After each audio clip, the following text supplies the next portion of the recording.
A human walked into an alien survival exam and did something no species in galactic history had ever attempted.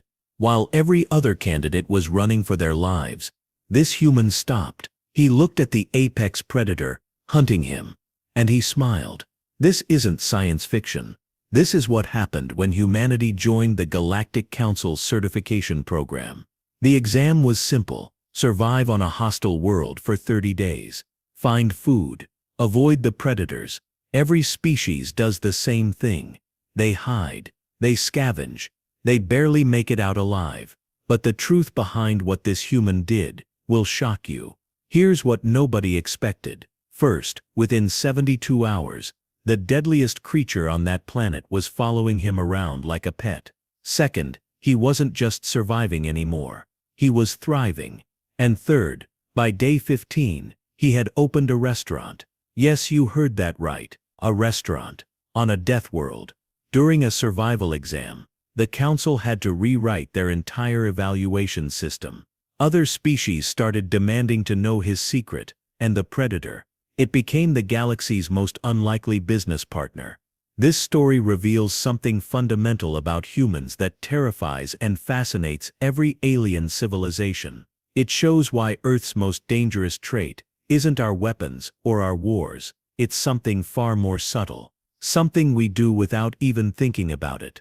I'm going to show you exactly what happened on that planet. How a simple human instinct turned a nightmare scenario into the galaxy's strangest success story, and why the Galactic Council now has a special warning label on human applicants. Let me show you exactly how this happened. The Galactic Council runs the universe's toughest certification program. Every species that wants to join must prove they can survive. Not in a simulation, not in a controlled environment, on real hostile worlds with real dangers. The planet they chose this cycle was Krell 7. Picture a jungle world where everything wants to kill you. The trees have thorns that inject paralytic venom. The water contains parasites that eat you from the inside. And the apex predator is a creature called a Vexclaw, 8 feet tall, 4 arms ending in razor claws. Pack hunter, perfect night vision. Bite force strong enough to crush titanium. Most species send their best soldiers for this exam. Warriors who train their entire lives for 30 days of pure survival. The pass rate is about 40%. The rest either get rescued by emergency protocols or don't make it at all. Earth sent Jake Thompson. He wasn't a soldier. He was a chef from Seattle. The council assumed it was a mistake. Humans had only joined the galactic community 2 years earlier. Maybe they didn't understand the assignment. But Jake insisted he was ready. He had one backpack, basic supplies, a solar-powered tablet with cooking videos. The examiners shook their heads and dropped him in the jungle. Here's the first surprise. Jake didn't panic. Most candidates spend day 1 in pure terror. They find a cave. They hide. They ration their emergency food and pray they make it to extraction day. Jake spent day 1 exploring. He tasted plants. He studied animal tracks. He caught fish from a stream with his bare hands. And he did something that made the monitoring team call an emergency meeting. He started cooking. Not just heating food to survive, actually cooking. He made a small fire. He seasoned the fish with herbs he found. He plated it on a flat rock. And then he sat down and ate like he was at a restaurant. The alien observers were confused. One of them said it out loud. Does he not understand he's being hunted? Oh, Jake understood. He just had different priorities. Now here's where things get really interesting. Day 3. Jake encountered his first Vexclaw. The creature appeared at his campsite just after dawn. 8 feet of muscle and claws. Eyes locked on him. The kind of moment where every other candidate would run or fight or freeze in terror. Jake looked at it. Then he looked at his breakfast. Then he looked back at the Vexclaw. And he cut a piece of his grilled meat and tossed it toward the creature. The monitoring team went silent. One examiner whispered, "Did that human just try to feed the apex predator?" The Vexclaw caught the meat in midair. It sniffed it. And then something happened that had never occurred in 500 years of exam history. The creature sat down. It ate the meat slowly. Its eyes never left Jake. But it didn't attack. Jake went back to his breakfast. The Vexclaw stayed. After 10 minutes, Jake tossed it another piece. The creature caught it again. This time, it made a low rumbling sound. Not a growl. Something else. The examiners had to check their translation software. It was purring. Here's what Jake understood that nobody else did. Every species sees predators as threats. Humans see them as potential dogs. We look at wolves and think friend. We look at big cats and want to pet them. We see danger and our first instinct isn't always fear. Sometimes it's curiosity. Sometimes it's I wonder if I can feed that. Earth is the only planet in known space where apex predators live in our homes. We share our beds with creatures that have fangs and claws. We call them family. Aliens find this absolutely insane. Jake named the Vexclaw Buddy. By day 4, Buddy was sleeping outside his shelter. By day 5, Buddy was bringing him prey it had hunted, not as attacks, as gifts. The way a cat brings dead mice to its owner. Jake started cooking the prey. Buddy brought, he'd prepare it over his fire. Always saved the best cuts for Buddy. The creature would sit and wait while Jake cooked. It learned that cooked food tasted better than raw. The council examiners were having daily arguments. Half wanted to disqualify Jake for breaking the spirit of the exam. The other half were too fascinated to intervene. They'd never seen anything like this. Other candidates noticed too. They were hiding in caves, eating emergency rations, watching their scanners. And they kept seeing the same impossible reading. A human walking through the jungle, with a Vexclaw following him peacefully. One candidate, a Thorian warrior named Zek, reported it as a system malfunction. The predator tracking is broken, he said. It shows one following a human without attacking. The examiner responded, that's not a malfunction. That's Jake. But if you think that's crazy, wait until you hear this. Day 9. Jake's camp had changed. He'd built a proper kitchen area, stone countertops, a smoking rack for preserving meat, a water filtration system using sand and charcoal, multiple fire pits for different cooking temperatures. Buddy wasn't his only visitor anymore.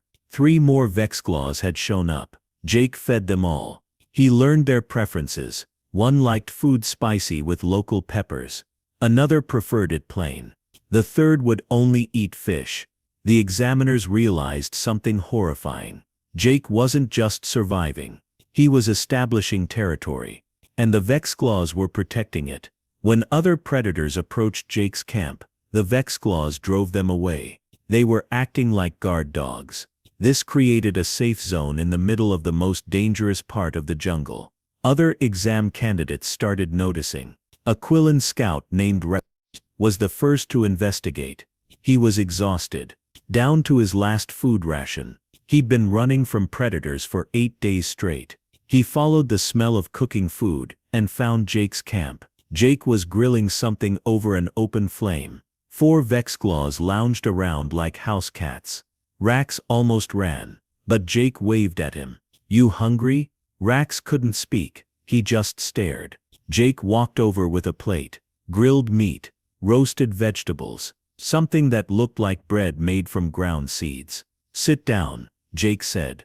You look terrible. Rax sat. He ate. It was the best meal he'd had in 9 days. The Vexclaws watched but didn't move. Jake explained his system.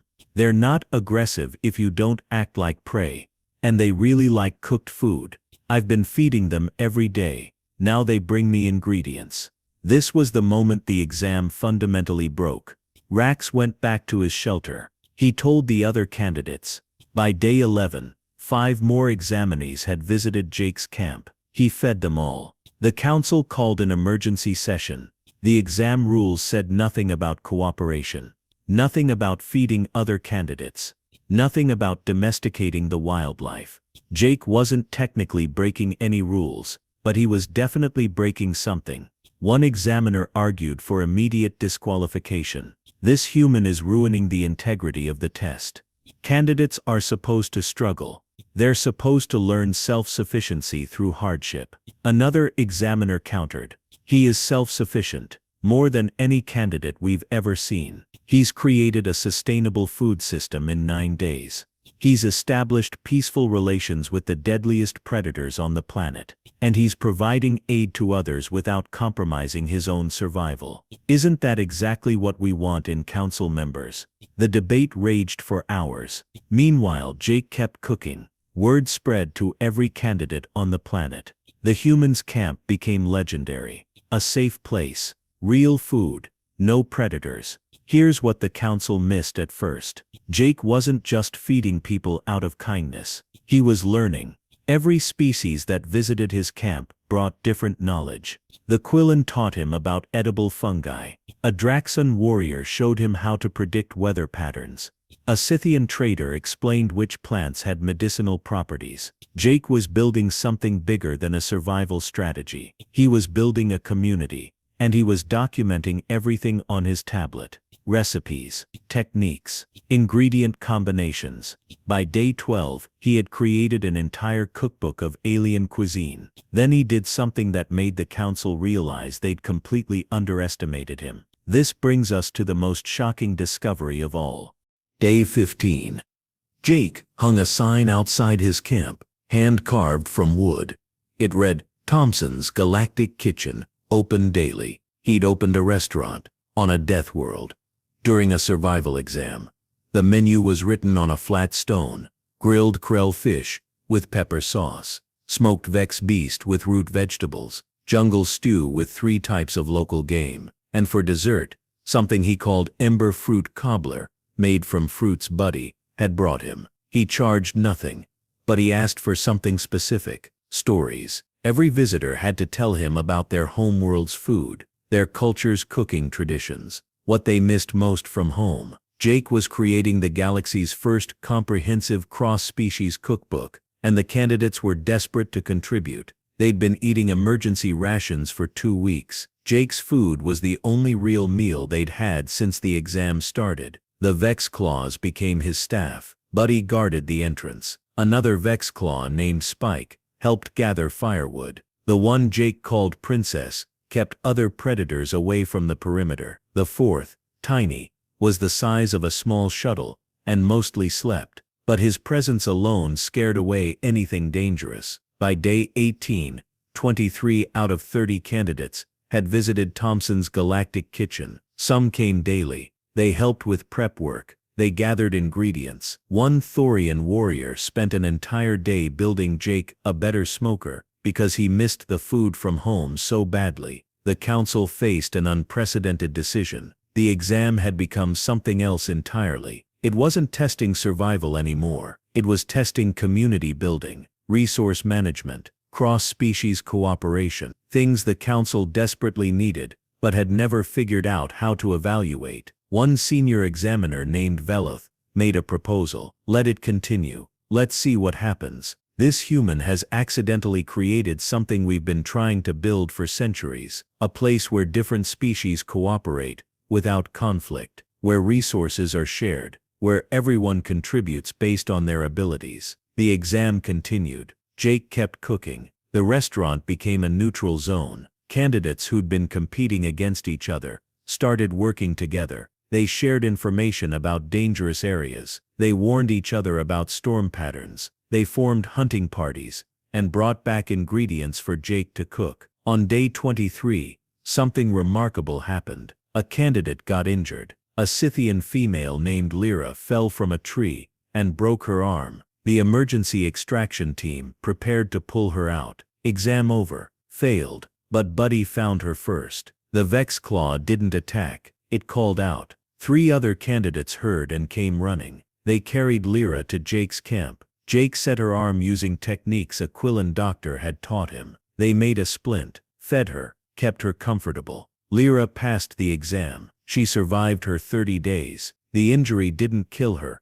because the community Jake built saved her life. The council examiners watched in silence. Veloth spoke first. In 500 years we've never seen this. Candidates competing against each other is normal. Candidates cooperating in small groups happens sometimes. But this, an entire exam population working together, with a human cooking food, and making friends with apex predators at the center of it all. The head examiner, a being named Chorus, made the final call.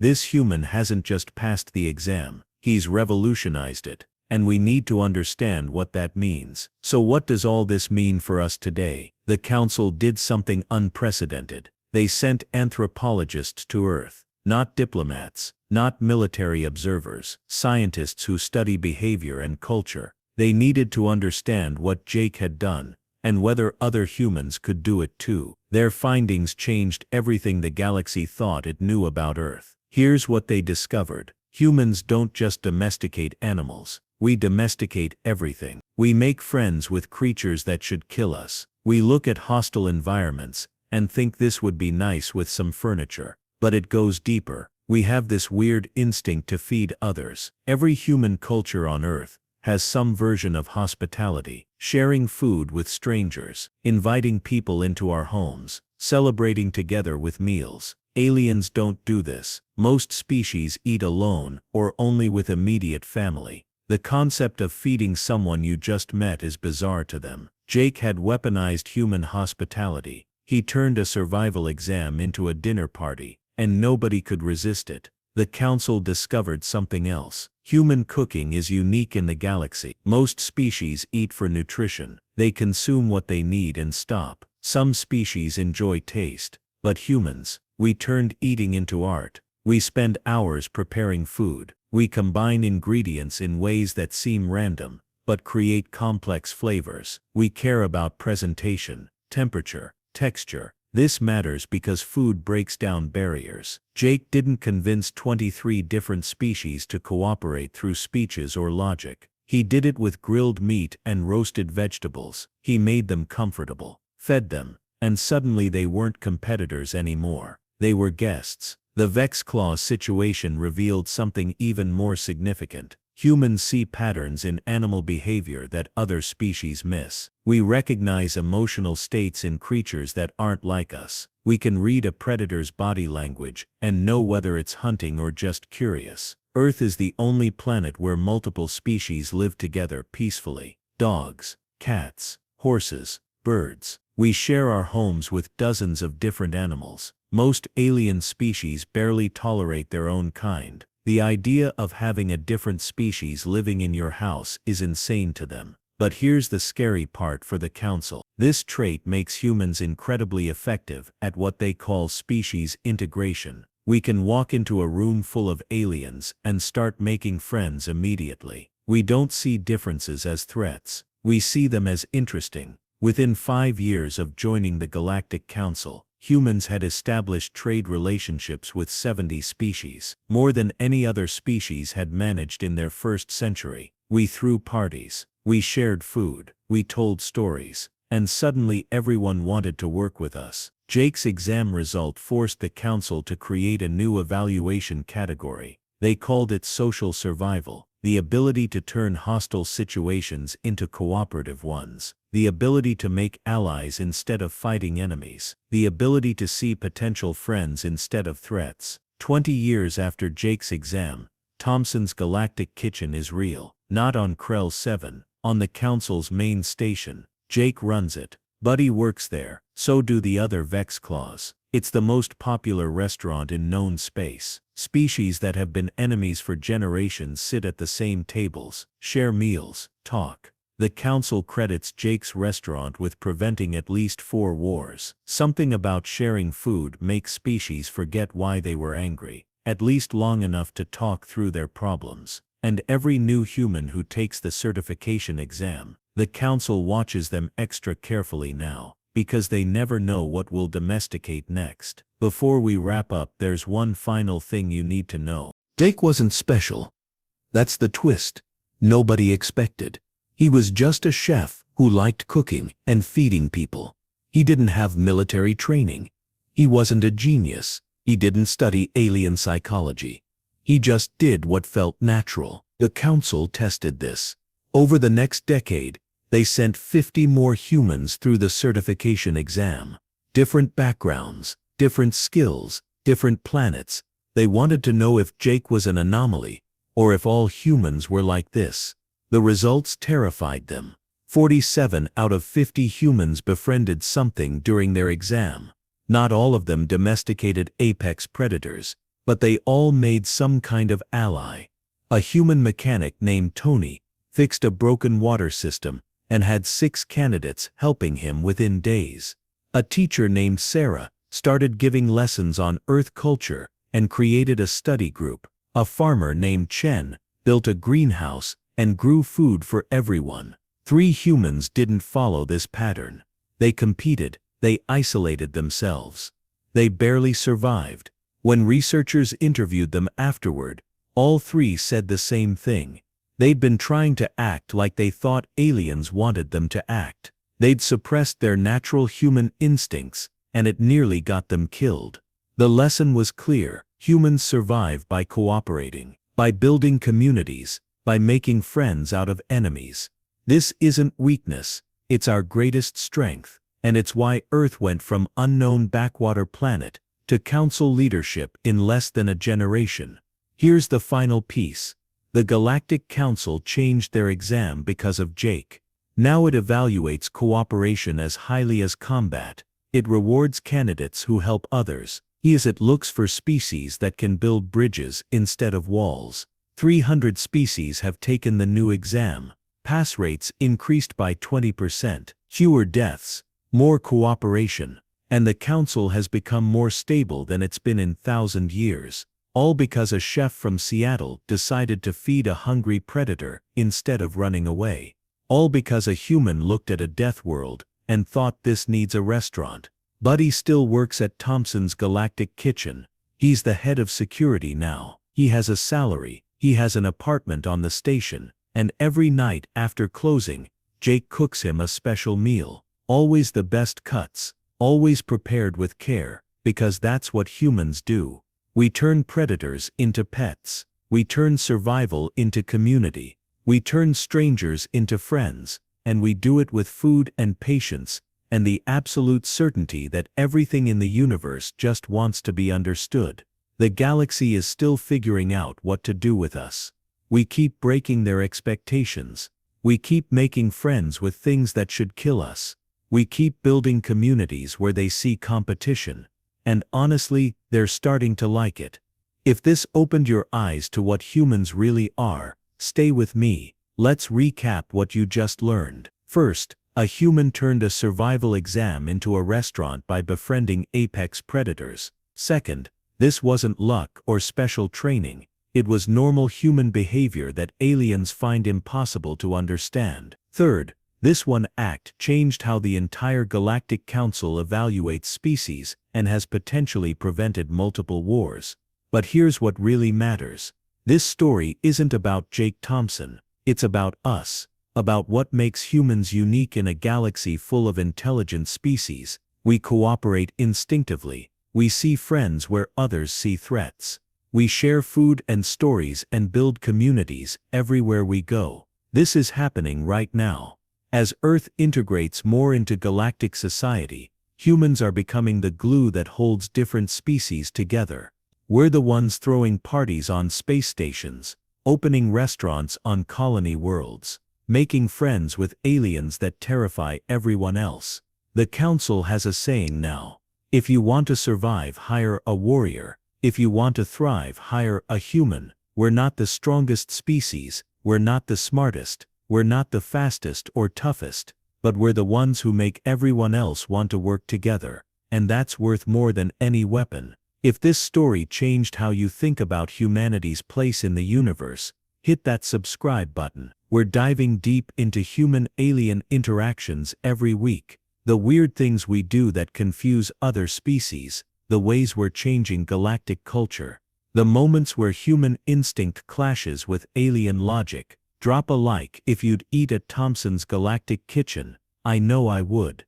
Grilled Vex Beast with pepper sauce sounds incredible. Here's a question for you. If you were dropped on a hostile alien world tomorrow, what Earth skill would you use to survive? Not fighting or hiding. What human trait would you lean into? Cooking like Jake, building like Chen, teaching like Sarah, Drop your answer in the comments. I want to know what kind of human you'd be in the galaxy. And here's the big one. Check out the next video in this series. It's about the human who accidentally started a galactic religion by teaching aliens about dogs. Yes, really. Dog worship is spreading across 3 sectors, and the council has no idea how to stop it. That story is even wilder than this one. Before you go, remember this: every time you share a meal with someone, every time you make a friend out of a stranger, every time you look at something dangerous and think, I wonder if I can pet that, you're doing the most human thing possible. You're building bridges, creating community, turning the hostile into the familiar. That's our superpower. That's why the galaxy needs us. That's why a chef from Seattle with a backpack and some cooking videos became a galactic legend. Never forget what you're capable of. Now go watch that dog religion video. Trust me, you need to see this.